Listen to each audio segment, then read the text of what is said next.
Sa bersyong ito ng Earth, ikinulong ng mga dayuhan ang kanilang mga bilanggo sa loob ng katawan ng tao nang hindi nalalaman ng sangkatauhan ang tungkol dito. Sina Guard at Thunder ay mga robot na maaaring magkaroon ng humanoid na anyo at manatili sa Earth upang matiyak na walang makakatakas na mga dayuhan. Isang araw, naglakbay si Guard sa nakaraan upang patayin ang isang babaeng kontrolado ng isang dayuhan at napansin niyang naiwan niya ang isang sanggol, kaya inampon niya ito bilang kanyang anak. Sa kasamaang palad, ang pinuno ng mga alien na kriminal na tinatawag na controller ay namamahala upang makatakas sa kanyang anyong tao at naglabas ng isang ulap na tinatawag na Hava, isang pulang usok na maaaring baguhin ang kapaligiran ng Earth upang ang mga dayuhan ay makalabas dito ng higit sa ilang minuto. Maraming tao ang namatay sa loob ng ulap na ito at nagising ang napakaraming mga dayuhang bilanggo habang naghahanda ang controller na palawakin ang sakop ng usok, umaasang masakop ang buong planeta at hindi lamang ang lungsod. Sinisikap siyang pigilan ni Guard at Thunder, ngunit habang naglalaban sila, napadpad sila sa nakaraan kasama ang anak ni Guard at ang controller sa kanilang spacecraft. Si Thunder ay nasira at si Guard ay napatay habang ang batang babae ay nahulog sa ilog, dala ang espesyal na punyal ni Guard na natagpuan sa kalaunan ng mga mangingisda. Lumipas ang 10 taon at ang anak ni Guard na si Ian ay naging isang dalaga at desperado na mahanap ang punyal para mapigilan niya ang mga dayuhan. Sa kanyang paghahanap, nakilala niya ang salamangkero na si Murok at magkasama silang lumaban sa mga dayuhan na gusto rin makuha ang punyal. Sa huli, nakuha ni Ian ang dagger at tumakas sakay ng bangka habang natuklasan ni Murok na noong bata pa siya, iniwan ng controller ang kanyang dating host at tumalon sa katawan ni Murok. Ngayon ay dapat na mahanap ni Ian si Thunder at ang spacecraft para madala niya ang dagger sa kasalukuyan at mapigilan ang pagsabog ng Hava. Pumunta siya sa bayan na nakasuot ng peking bigote at nalaman na nakita ng mga lokal na mga ngahoy si Thunder sa paligid. Sa sandaling iyon, 2 mersenaryo ang nagpakita na gustong hulihin si Ian para sa gantimpala. Binato sila ni Ian ng palakol ngunit nagpumilit silang lumaban, kaya't hinila niya ang isang lubid upang mapalipad ang isa sa kanila. Pagkatapos ay nilabanan niya ang isa, madali siyang natalo sa ilang mga galaw at iniwan siya sa ibabaw ng isang mainit na palayok. Sa kanyang paglabas, napansin ni Ian ang 2 pusa na sumusunod sa kanya. Samantala, isang walang malay na Murok ang natagpuan ng mga salamangkero na sina Hyusol at Chongwon na napagtanto na si Murok ay ang batang may halimaw sa loob na sinabi sa kanila ng kanilang master. Nang magising si Murok, humingi siya ng impormasyon sa isang babae sa templo at ibinahagi niya ang kwento. Isang alien na may katawan ng tao na tinatawag na Jojang ang dumating 10 taon na ang nakalilipas at iniligtas ng mga monghe na nakamaskara. Nagpasalamat siya sa kanila sa pamamagitan ng pag-atake sa kanila gamit ang kanyang mga galamay na naging dahilan ng pagkabulag ni Monk Nungpa. Pagkatapos ay kinontrol ni Jojang ang mga monghe at ginamit ang mga ito para hanapin ang punyal at palayain ang controller.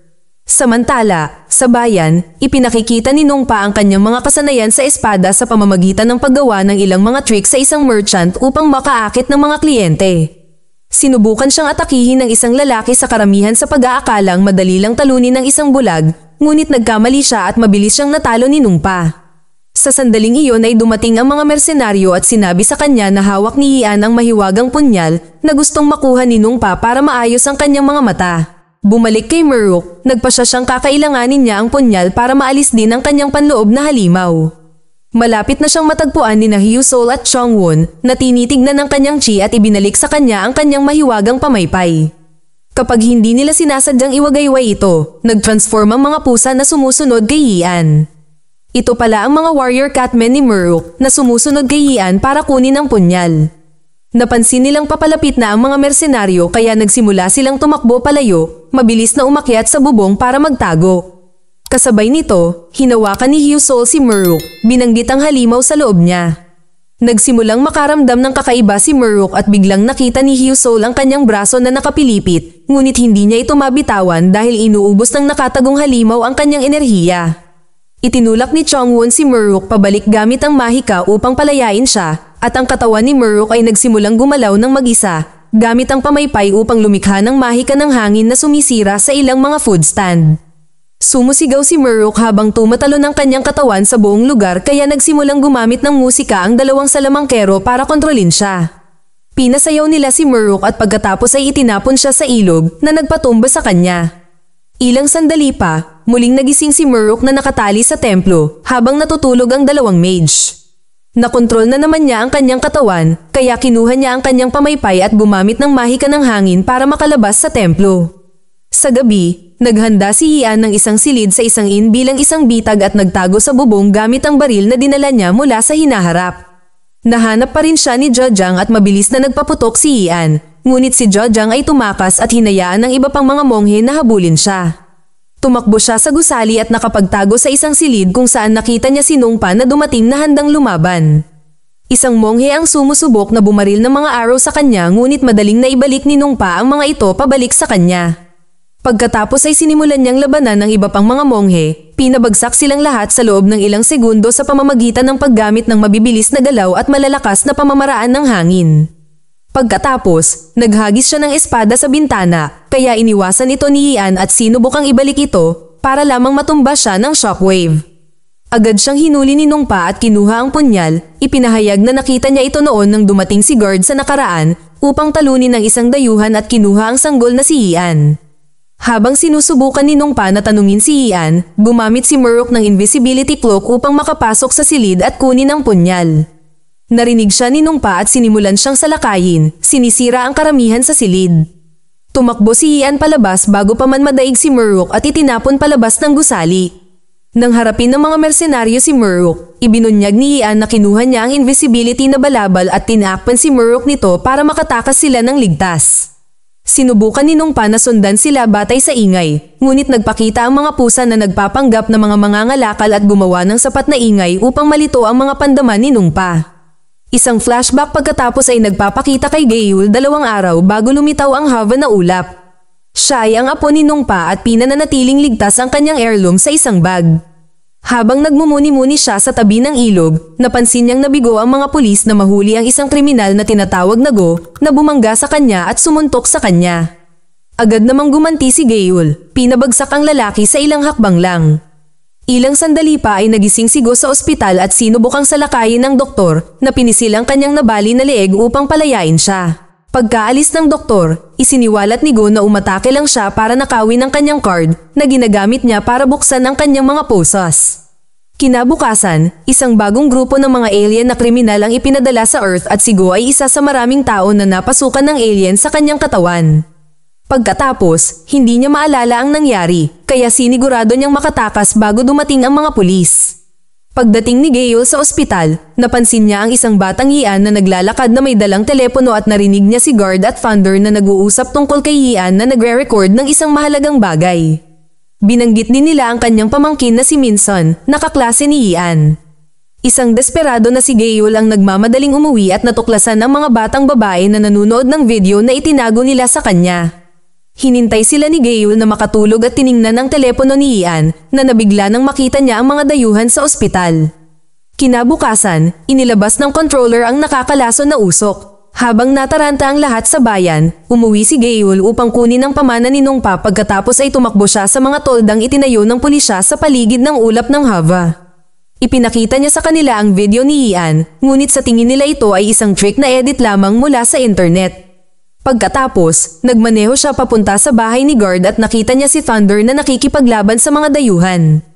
Ang mga robot ay madalas na itinatapon sa paligid at si Gayul ay dapat manatiling nakatago sa loob ng isang gusali upang maiwasang matagpuan ng mga dayuhan. Sa huli, pinapanood niya si Guard na nagbukas ng portal sa nakaraan at nawala kasama ang mga nilalang na nag-iwan ng pangalawang spacecraft. Sa nakaraan, sinabi ni Ian ang parehong kwento kay Murok at napagtanto niyang siya ang babaeng iniligtas niya mula sa isang ilog 10 taon na ang nakalilipas.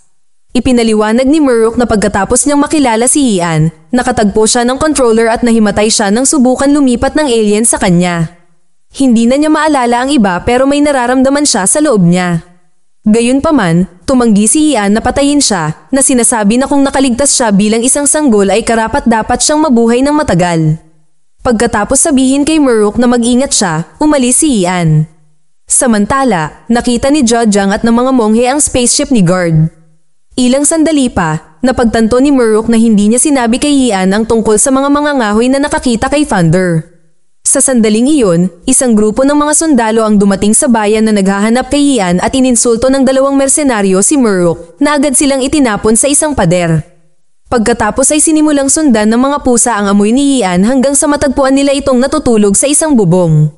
Sinabi nila sa kanya ang panganib sa bayan at sumang-ayon na umalis ng magkasama upang hanapin si Thunder. Sa umaga, ang grupo ay nakarating sa isang cabin sa kakahuyan at nakita ni Ian ang isang larawan na kinuha ni Thunder sa kanya at si guard na may mensaheng, "Tumakas ka, tanga ka." Mayroong isang painting ng robot sa dingding at si Thunder mismo ay inabandona sa isang istante. Sa kasamaang palad, naubusan siya ng energy kaya hindi siya gumagana.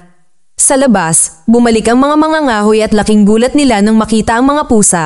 Nagtakbuhan sa takot dahil naaalala nilang nakita sila 10 taon na ang nakararaan. Nalilito, sinundan sila ng mga pusa sa bayan upang humingi ng paliwanag. Sa sandaling iyon, dumating ang mga sundalo na hinahanap ang guro ni Muruk na si Dong-ai.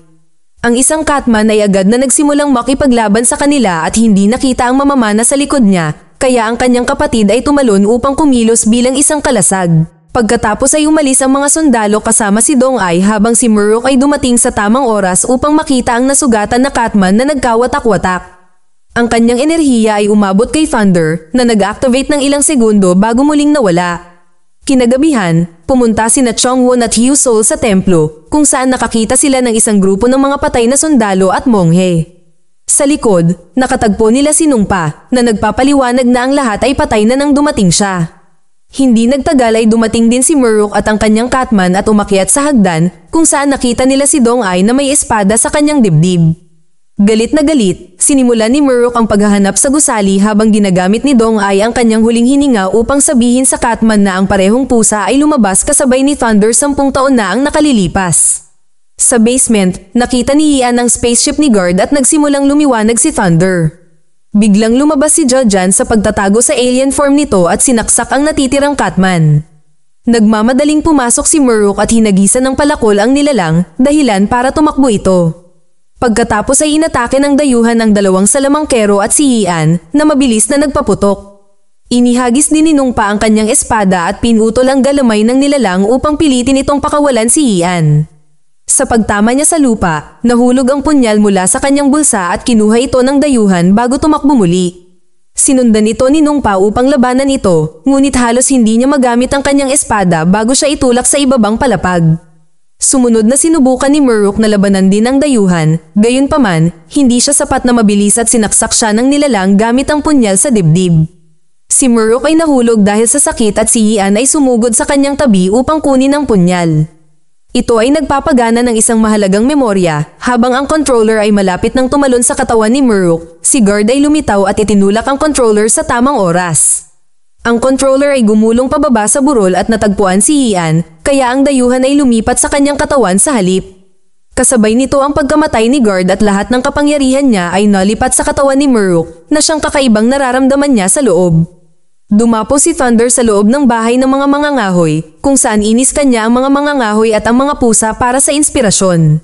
Sa ganoong paraan ay nilikha niya ang Warrior Catman gamit ang kanyang huling lakas upang maprotektahan nila si Muruk. Sa kasalukuyan, ang pangalawang Catman ay namatay din at ang enerhiya ay bumalik kay Thunder na sa wakas ay nagising ng tuluyan. Sa ibaba, si Ian ay nabigla sa mga alaala at naghanda para mag-self-delete gamit ang kanyang baril, ngunit pinigilan ng alien na nasa loob niya ang bala gamit ang isang galamay. Habang bumabalik si Jojang sa kanyang anyo bilang tao, kinuha ng controller ang katawan ni Ian at pinalipad si Thunder kapag sinubukan niyang lapitan siya. Sa katawan ni Ian, ginagamit ng controller ang dagger para i-activate ang spaceship at ang time portal. Sa sandaling iyon, ginabayan ni Nungpa ang kanyang espada upang mahulog ang punyal sa kamay ni Ian at siya mismo ang humawak nito.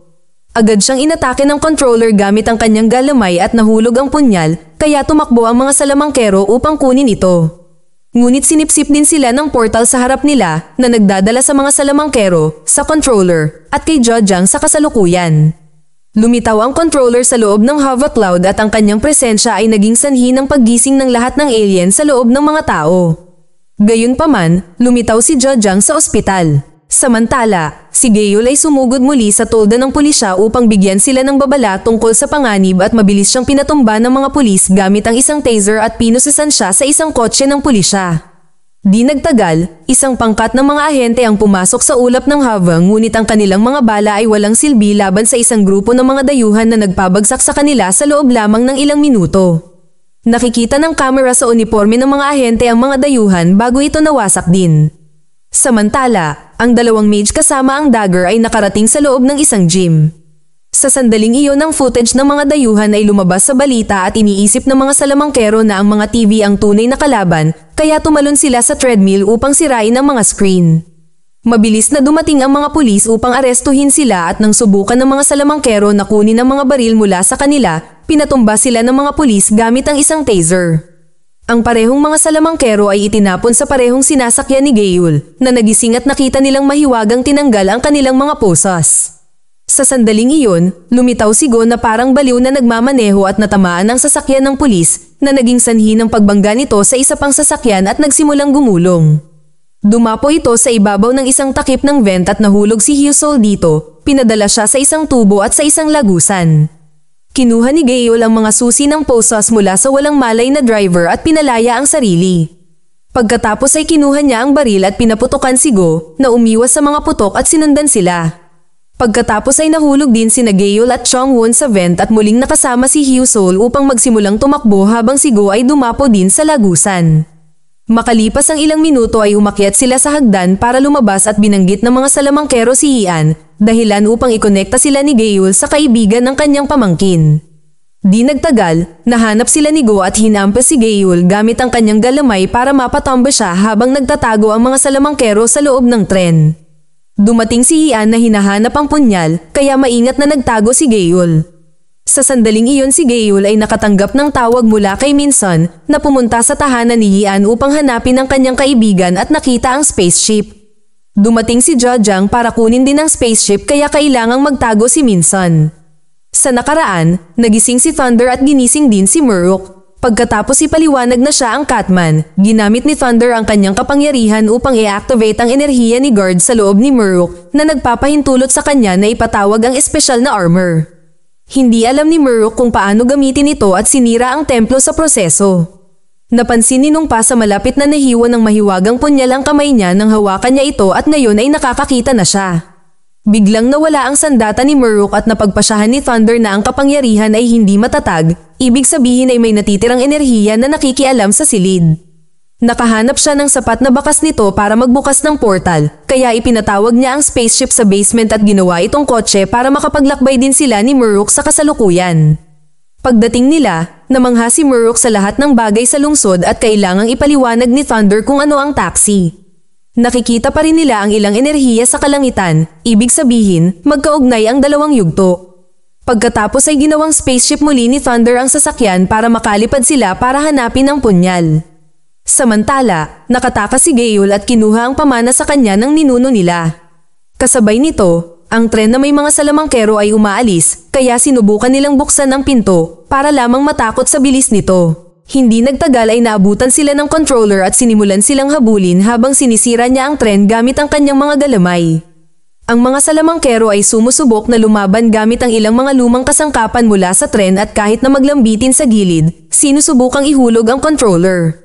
Gayunpaman, ginagamit niya ang mga galamay para umakyat at dapat gamitin ng mga salamangkero ang kanilang mahika para mag-teleport. Sa bubong, dumating din si Go para sa kanila habang papalapit ang spaceship ni Thunder. Sinuri niya na magagamit ni Murok ang kapangyarihan at ibinaba siya sa tren kung saan humawak si Murok sa huling segundo upang maiwasan na mahulog. Dumating din si Thunder at nagsimulang labanan si Go sa pamamagitan ng pagbabago sa kanyang robot na anyo at pagbaril dito habang lumilipad siya. Hiniwa ni Go ang isang piraso ng bubong upang protektahan ang sarili na pagkatapos ay ginamit ito para patumbahin si Thunder. Inilagay ni Murok ang baluti sa kanyang kamay upang buksan ng isang pinto, ngunit sa halip, sinira niya ito at nahulog sa tren. Nag-concentrate siya hanggang sa matakpan niya ng armor ang buong katawan niya at tumakbo ng mas mabilis. Sa malapit, napansin ni Gale na nasa kabilang daan sakay ng isang kotse na papunta ang tren sa bahay ni Guard kaya tumungo siya doon. Sa loob ng tren, ikinulong ng controller ang mga salamangkero at nahuli si Chongwon na naghagis ng punyal sa kanyang kapareha. Habang ninanakaw ng galamay ang punyal mula kay Hyusol, sa wakas ay nakapasok si Murok at pinutol ang galamay upang kunin muna ang punyal. Kapag sinubukan niyang umatake, Sinasaksak siya ng controller gamit ang iba pa niyang galamay.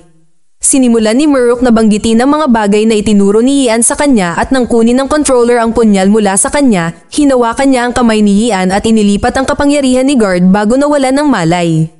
Pagkatapos ay tinakpan ng baluti ang katawan ni Ian at ang punyal ay bumalik sa orihinal nitong lugar.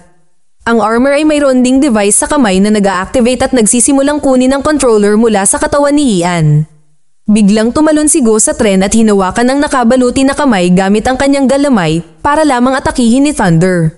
Sa oras na madaig ni Go si Thunder at itulak siya palayo, inalis na ng armor ang controller mula sa katawan ni Ian, kaya lumipat ang galamay para sumanib kay Go.